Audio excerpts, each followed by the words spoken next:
A pleasant day, everyone. My name is LJ Nicole Ofabelia with Jewel Eliza de la Cruz, and today we will talk about the endocrine glands. What is endocrine glands? endocrine glands. Endocrine glands are responsible for the secretion of chemical messenger known as hormones, also known as a ductless gland. Hormone, a signaling molecules that produced by endocrine glands that transported by the circulatory system to target distant organs to regulate physiology and behavior. Pituitary gland, also known as hypophysis or hypophysis cerebri. Small slightly elongated gland approximately 1 centimeter in diameter, situated in the cella turcica of the sphenoid, and it's connected to the base of the brain via the infundibulum or stalk. P-shaped structure measuring 1 to 1.5 centimeter in diameter, also known as master gland. Pituitary gland is located at the base of the brain. It regulates metabolism and energy function. The importance of pituitary gland is it controls growth, metabolism, and reproductive function. The diseases of pituitary gland is gigantism and dwarfism. Gigantism is too much growth hormone, while dwarfism is too little growth hormone. Pineal gland, also called epiphysis cerebri or conarium, is a small organ 6 to 8 millimeters long, located at the end of the encephalon of the brain. Consists of cells called pinealocytes. Secretes melatonin derived from serotonin, which may promote sleepiness. Pineal gland is located deep within the brain. It produces melatonin and regulating sleep-wake cycles. The importance of pineal gland is it influences circadian rhythms and sleep patterns. The disease of pineal gland is melatonin dysregulation affecting sleep patterns. Thyroid gland, a lobulated gland lying in front of the neck at the upper part of trachea. There are two lobes connected at the midline of the isthmus. Contains follicles which secrete two thyroid hormones, thyroxine or tetradothyronine and triiodothyronine. Thyroid gland is located in the neck just below the Adam's apple. It regulates other endocrine glands and produces growth hormone. The importance of thyroid gland is it influences growth, development, and body temperature.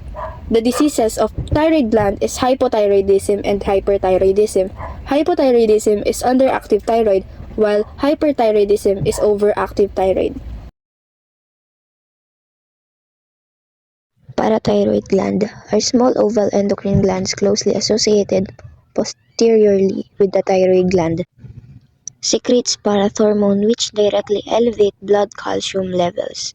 Parathyroid gland are the four small glands on the thyroid. It regulates calcium and phosphorus balance in the body. The importance of parathyroid gland is essential for bone health and neuromuscular function. The diseases of parathyroid gland is hyperparathyroidism, osteoporosis, and kidney stones. Hyperparathyroidism is excess parathyroid hormone leading to calcium imbalances. Osteoporosis are weak bones, and kidney stones are due to calcium imbalance. Thymus secretes thymosin which stimulates the production of muscle. Thymus is located behind your sternum between your lungs. It produces white blood cells called T lymphocytes which are vital to the immune system. The importance of thymus are essential for the immune system and development of T cells. The diseases of thymus are myasthenia gravis, pure red aplasia, and thymoma.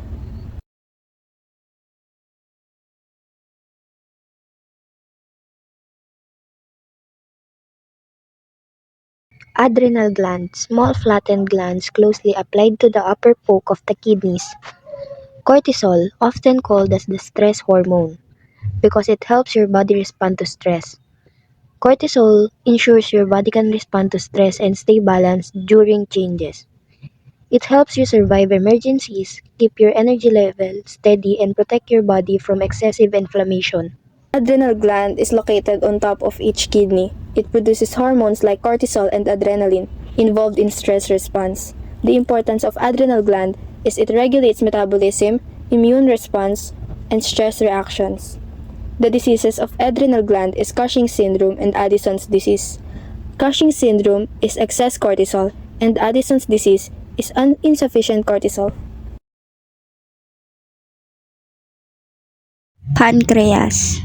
Pistol-shaped flattened organ, the head part of which is enclosed by the duodenum, the body at the back of the stomach, and tail related with spleen. Pancreatic islets vary in size and most numerous at the tail of the pancreas. Pancreas is located behind the stomach. It produces insulin and glucagon, regulating blood sugar levels. The importance of pancreas is critical for glucose metabolism and energy balance.